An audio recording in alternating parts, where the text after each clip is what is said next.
اللہ الرحمن الرحیم۔ السلام علیکم، میرا نام ہے حسیب اشرف، آپ دیکھ رہے ہیں اسلامک اسٹوڈیو ٹی وی۔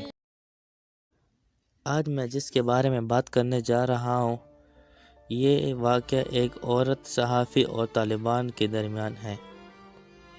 اس صحافی کا نام رڈلی تھا، اور اگر آپ میں سے کسی کو اس کے ملک کی معلومات ہو تو کمنٹ میں اس کے ملک کا نام لکھیں، شکریہ۔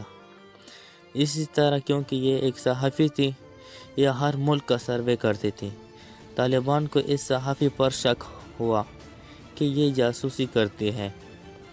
اس شک پر طالبان نے اس کو اٹھا لیا۔ کیونکہ طالبان نے شک پر اٹھایا تھا، تھوڑے دنوں بعد ہی چھوڑ دیا، اور جب رڈلی پاکستان آئی تو اسلام آباد میں ایک نیوز کانفرنس کی، جس میں رڈلی نے سارا واقعہ سنایا کہ میں 20 دن تک طالبان کے پاس تھی۔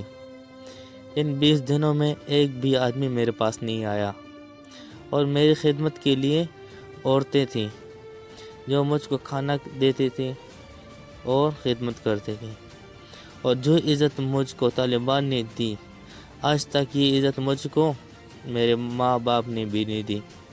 اور اسی طریقے سے میں ان سے متاثر ہو گئی، اور میں اس رویے سے متاثر ہو کر اسلام قبول کرتی ہوں۔ اور ہم کو بھی چاہیے کہ ہم سب طالبان کی طرح سلوک کریں۔ کیا پتہ اس سلوک کی وجہ سے کوئی غیر مسلم اسلام قبول کر لے۔ یہ ویڈیو میں نے اس بارے میں بنائی تھی کہ ہمیں بھی چاہیے کہ ہم کو بھی افغان طالبان کی طرح اچھا سلوک کرنا چاہیے غیر مسلم کے ساتھ۔